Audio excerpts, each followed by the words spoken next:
Hello there! Happy 2024 katurismo! Tara, samahan niyo ako na explore ang isla ng Siargao, ang ating unang adventure ngayong taon. Ready na ba kayo? Ako din, ready na. In 5, 4, 3, 2, 1. Kung wala kang drone, don't worry dahil ang Siargao ay merong tinatawag na human drone. Actually, nadaanan namin sila pero hindi na kami nag-stop dito. Dahil upon arrival namin, ang goal namin ay makapag-check-in ka agad dito sa Cora Casa. May bed ka na, may breakfast ka pa. Tara, explore natin ang Cora Casa at wait, mag-check-in muna tayo. Actually, upon arrival namin ay sinalubong na kami ng napaka-friendly na si Franz. At kung naisipan mo lang na mag-explore sa Siargao pero hindi mo pa alam kung saan ka pupunta, don't worry kasi ang Cora Casa ay nag-o-offer ng mga tour package like mga land tour at itong island hopping. Hehe, actually, ito yung ginawa namin kasi nag-arrive kami sa Siargao, hindi pa namin alam ang mga activities na gagawin namin. Hehe. At kung sakali na mapagod ka sa mga activities, don't worry. Magpamasahe ka na lang at magpaspa para ma-relax ang katawan mo the following day. Kagaya na sinabi ko kanina, ay merong free na breakfast ang Cora Casa. At the same time, kung marunong ka mag-drive at meron kang lisensya, pwede kang gumamit ng kanilang motorsiklo free of charge. Ang tanong, sa panahon ba ngayon, sino ba ang kaya mabuhay ng walang wifi? Char! O tara, konting pasilip sa room namin. Wait, hanggang sa labas lang ha. Strict kasi ang parents namin eh. Hehe. Alam nyo, una ko napansin dito is yung kahoy. Grabe, ang ganda ng quality ng kahoy. Mukhang mamahalin. So ayan, meron siyang dalawang bed. May pang single, tapos meron din tayong good for sharing. At syempre, dahil ako ang nahuli sa room, ako ang magsasara. Pero syempre, no, wag natin kalimutang mag-picture-picture. Meron pa akong nararamdaman. Sobrang Tom Jones na ako. Tara, kumain na nga tayo dito sa lamesa. Dito pala kami kumain and take note, hindi kayo maubusan ng lamesa dito, promise. Pero hindi ako sigurado kung marami pang upuan ha. Charis! At ito pala in-order ko dahil nga medyo mainit dito pero tolerable naman yung init. Ano nga bang juice to? Nakalimutan ko pero tignan nyo na lang, di ba? Mukhang masarap. Syempre, coffee is life bago tayo pumunta sa next destination natin. Pupunta tayo ngayon sa Katangnan Bridge kung saan makikita natin ang magandang paglubog ng araw. If my mind serves me right, wow, may ganun. 5:30 lumulubog ang araw dito sa Siargao kung saan makikita natin ang maladalandan o mamula-mulang kulay ng mga ulap. Naniniwala ba kayo? Eh, tingnan natin. Pero sandali lang, ang ganda ng motor ha? Naku, kung may lisensya lang sana ako, napa-under na kita. Ang tanong, marunong ba mag-drive? Sana may bisikleta for rent din. Kung wala pang 5:30 at wala pa kayong magawa, pwede kayong kumain dito at mag-sightseeing or mag-picture-picture. See, ang daming tao, ang daming nag-aabang sa pagdubog ng araw. Oh, wait. Pasok ang timbang. So, ayan, wala pang masyadong magawa kasi busog pa kami kaya hindi muna kami kakain. At, ito na pwede namin gawin. Mag-picture-picture, pa-cute. At eto na, the moment of truth. Kailangan na natin pumosisyon para makuhanan natin ng maganda ang paglubog ng araw. Oh wait, tingnan nyo yung tubig, no? Yung tubig dagat, ang linaw, kitang-kita yung mga bato.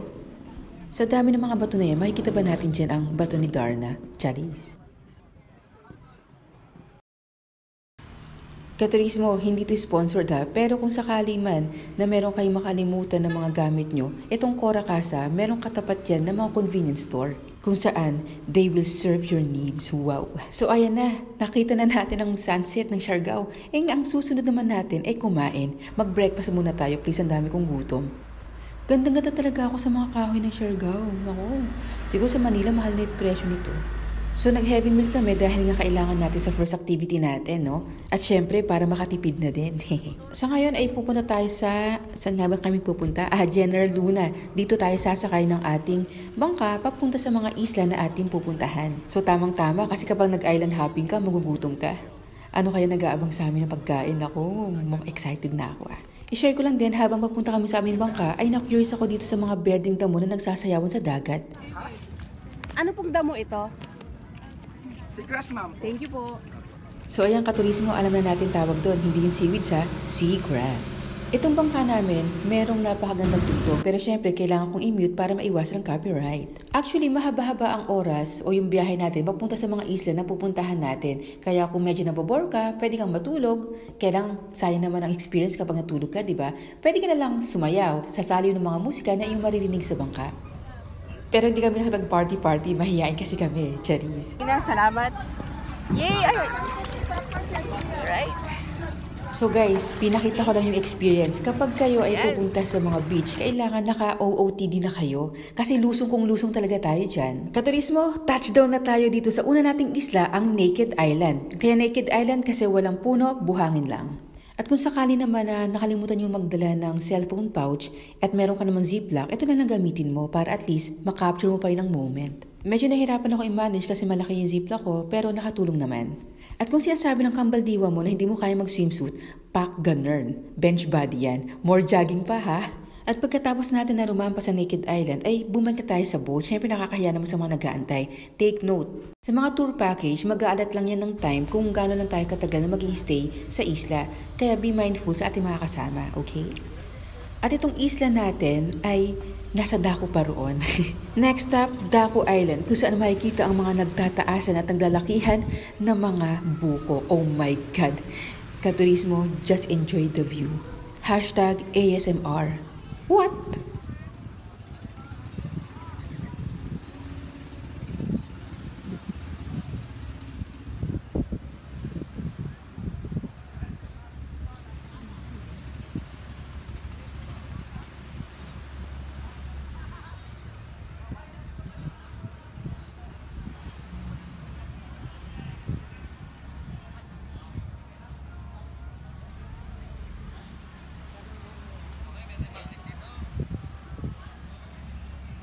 Grabe, ang ganda.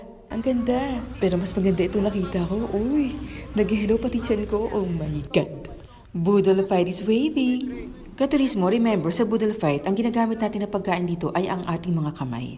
Ayan katurismo, ito mga kakainin natin. So meron tayong saang, shrimp, of course hindi ko kakainin yan. At merong mga prutas, mangga, pinya, at meron ding pipino. At meron din tayong isda rito na mahi-mahi. Meron ding mga kanin of course. Hindi po pwedeng mawala ang kanin sa pagkainan. At dahil ako ay no rice, hindi ko pwedeng kainin ng rice. Wow. Pero na-carried away ako, nakapaglagay ako ng kanin sa plato ko. Pero don't worry, in-skip ko yan. I keep my promises. Wow! Ayan katurismo, ano pang inaantay? Tara, kain. At tara, ito ang laman ng plato ko.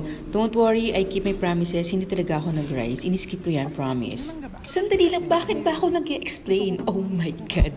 I know, you deserve an explanation. Wow, Papa P. Ayang katurismo, ang tawag dito ay saang o spider shell.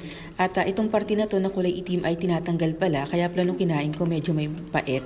Pero yung texture niya para siyang pusit. Masarap. Sa tingin ko mas masarap siya na merong sausawan na suka na may sili. Diba Jen? So, dahil medyo mahaba ang aming stay dito sa isla ng Daku, ang pwede natin gawin dito ay mag-siesta. So pwede tayong matulog, mag-swimming, uminom ng buko juice o kaya kumain ng mga nilagang peanuts kagaya nito. Sorry na pa-English ako kasi kanina may kumausap sa akin na foreigner. Medyo na nosebleed ako. Oh my God. Alam mo yun, nagbisibisyan ka lang kumain para hindi ka makausap. Kinausap ka pa din. Yan tuloy. I lost my mind. Ayan katurismo, ituloy natin ang kwentuhan sa part 2. Baka tulog na kayo eh. See ya!